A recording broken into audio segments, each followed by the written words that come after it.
What's up? Welcome into your daily Buckeye Blitz for a Monday. Let's kick the week off right, talking Buckeye football. We're going to hit the offense in this victory over Minnesota. We're going to hit you with offensive stats and grades. It is kind of offensive if you're a Gopher fan. I would be offended. I'm offended for you because you're a Gopher fan mainly. Anyway, hope everybody's doing well. Hope you enjoyed the game. Had a good weekend. All the things. Shout out to our new Canadian audience, the province of Ontario, really kicking up the stats here on the podcast. Anyways, so we appreciate you guys. I will save all the Canadian jokes for later. Anyway, have a donut? No, can't do it. Can't do just one. Anyway, let's get to it here. So let's start off with the final score here, 42-3, pretty dominant. But looking at the drive chart is where I like to start off. So Ohio State had 10 total drives, very different from last week's game where we had 3 possessions in the first half. This one was a little more normal, I guess you could say, with what do we have here? 6 possessions. Yeah, 2, 4, 5 possessions in the first half.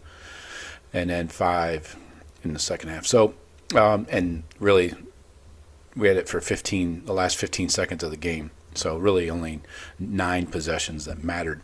So field goal attempt, that doesn't make you happy. A missed field goal right off the bat. But now Ryan Day knows that his kicker can't make a 52-yarder. Did he need to try that? I don't think so. Anyway, so it goes field goal attempt, touchdown, touchdown, touchdown, punt, then touchdown, touchdown, touchdown, ball game, drive home safely. Now, one thing I would like to point out is that a lot of these drives were long, sustained drives, like 7, 8, 9 plays. We had 1, 2, 3, 4, 5, 6 drives of the 9. We're only counting 9. The last one for 15 seconds doesn't matter. So, what did I say, 6? Yeah. Drives of the 9 were 7 plays or more. Now you had the one play for 44 that always looks good on the stat sheet and gets you in the end zone quickly. But yeah, just dominant on offense.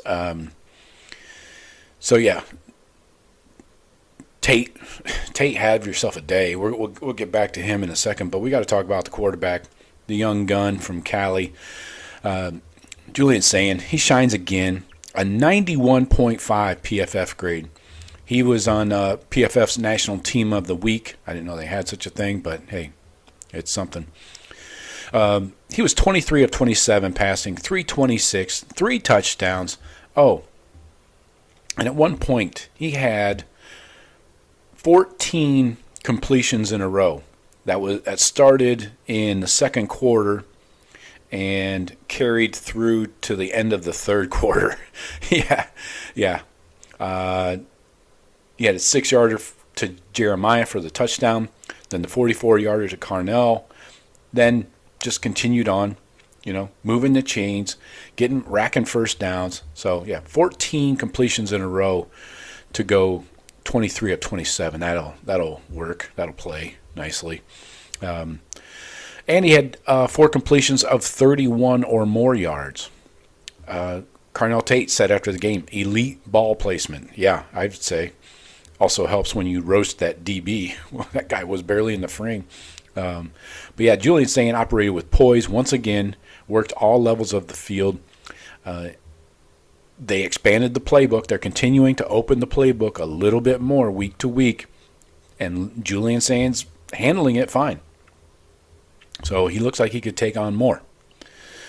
What else here? Oh, Lincoln Keenholz got in, had one pass for 15 yards. Take that. He did have the rush where he was supposed to hit it up in the A gap on the third down. Did not do that.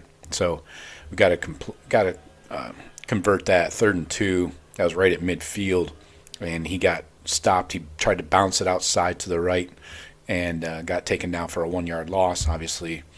Then we punted from there. But And you saw Ryan Day on the sidelines.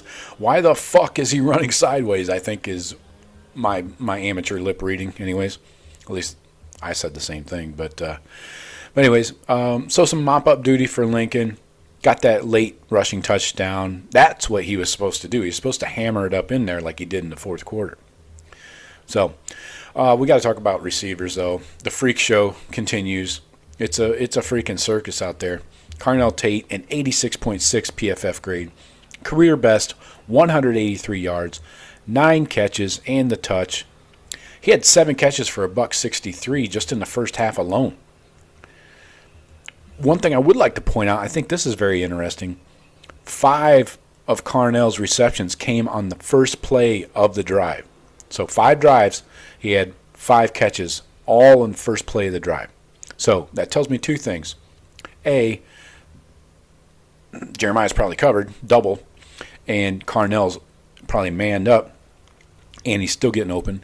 But also, the Buckeyes are more willing to throw the ball on first down than they have been in the past. If you watch some of the early season games, they were running it on first down every freaking drive. Now, opening it up, Sayin's more comfortable, the coaches are more comfortable with Sayin, and they're throwing it more on first down. Carnell had the explosive plays, a 44-yard touchdown, a 48-yarder, and that was a big one. Did not go for a touchdown. And then a 31-yarder. And I tell you what, Carnell, he has patented that toe tap on the sidelines, has he not? Getting both tips of his toes, both feet, down in bounds, making that catch where only he can make it, and great ball placement again, going back to the ball placement specialist, number 2, Julian Sayin, just putting it out there. It's either going to be incomplete or Carnell's bringing it down with the toe tap on the sideline. Love it. You always know who it is. You don't even have to look at the number. You see that tall frame and a toe tap, catch made, you know it's Carnell Tate. Then Jeremiah Smith, an 80.4 PFF grade. 2 touchdown grabs, 67 receiving yards. Kind of a pedestrian day for the monster, but quietly and consistently a threat. Good hands, strong hands. You see how he goes out and snatches that ball on the 2 touchdowns, over the middle, right in front of the safety, and then out in the corner in front of the DB. He goes and snatches that ball. He's not a body catcher. No, he goes out there and grabs that shit. So that gives him 5 TDs in 3 games. Seems good. Brandon Ennis, not a lot of action for him. Checking out the targets. Carnell with 10 targets, 9 catches. Jeremiah, 9 targets, 7 catches. Ennis, just 1 target, 1 catch for 2 yards. I really wish they could work him into the offense more, but then who do you take targets away from? Jeremiah? No. Carnell? No. I mean, come on. But then Max Klare chips in 6 targets, 5 catches for 63 yards. Had a couple good conversions there. Quincy Porter getting in late in the game with 1 catch for 15. Bo Jackson, 1 for 11.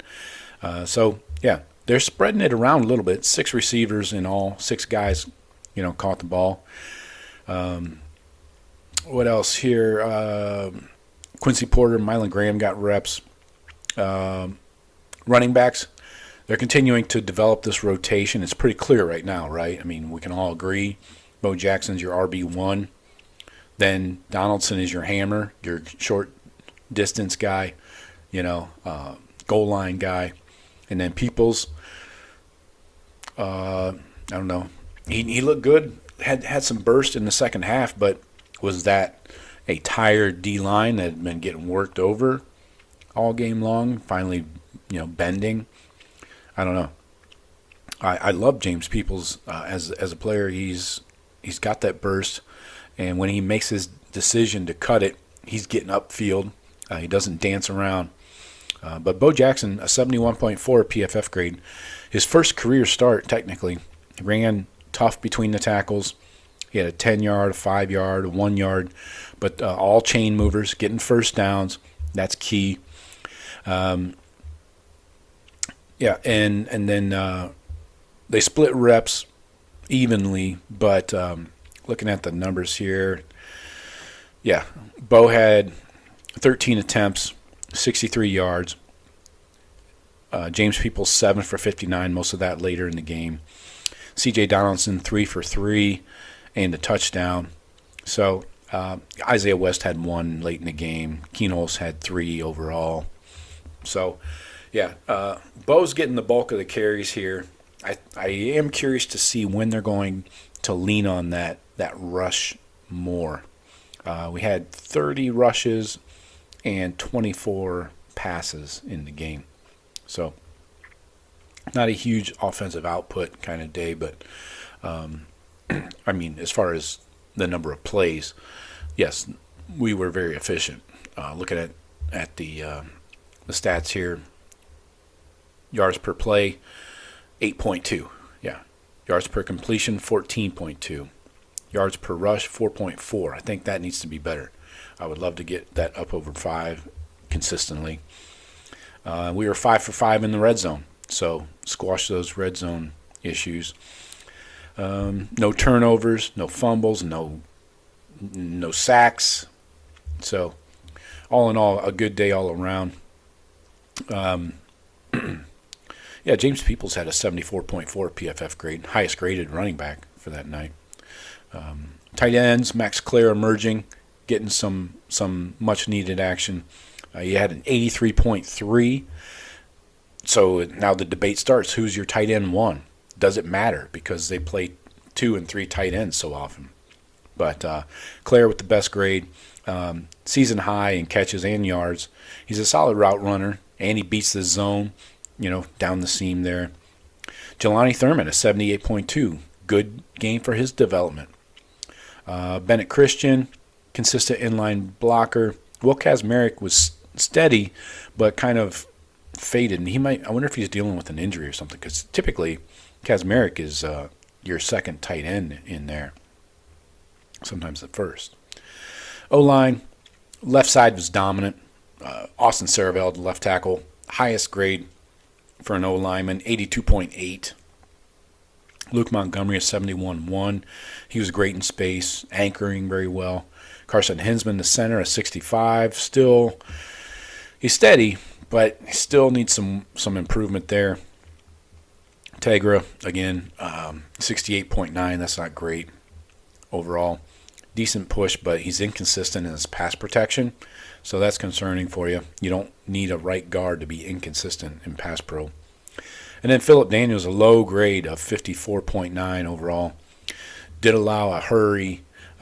He's the wing. He was the weakest link. I don't know if it was because playing his old team. Was there some kind of mental issue there? I don't know. Buckeyes only allowed 3 pressures overall, no sacks. But yeah, the run blocking grades. Yeah, Daniels was a 49.3 in run blocking. That's horrible. Can't have that. But everybody else was in good shape. Saravell again, stud. Dude's just fucking consistently good. Great, actually. Some depth. You brought in Ian Moore. He got some action at left tackle. Graded out as 74.8. Gabe Van Sickle and Ethan Onyanwa came in at guards. They handled the snaps well. Checking their grades here. Onyanwa had 9 run blocking. Not great, 59.6, but 71.9 pass blocking. Van Sickle, 71.9 pass blocking, a 62 run blocking. So room for improvement there for everybody. Padilla got in there for 19 snaps, graded out a 69. Nice. Could be better. So, yeah, all in all, not a lot of holes, not a lot of negative positions of concern. But final takeaways, Julian Sayin continues to grow. The more he's asked to do, the better he gets. Explosiveness. We had Tate, Jeremiah, Max Klare, all becoming nightmare matchups. Who do you focus on, Then balance. We still need to tighten up the right side of the O-line and be consistent. Who the fuck is texting me right now? Sorry. Squirrel. So, yeah, red zone, we've got to continue that consistency. We were 5 for 5. And then continue developing James Peoples and the young guys, the young O-line, Padilla and all the guys, so that when that second wave comes in or somebody gets dinged up, we got somebody behind them with some experience. So all in all, excellent night offensively. Again, just moving the ball creatively. 7 of 10 on third downs. I like that. That's good. That'll win. So, yeah, 474 total yards. Probably forgot to mention that. 341 through the air, 133 on the ground. I think we're going to eventually get to a more balanced attack. I'm sure that's what Ryan Day wants, is more balance off on pass versus run. So, anyway, let me know what you guys think. Who is your MVP of the game?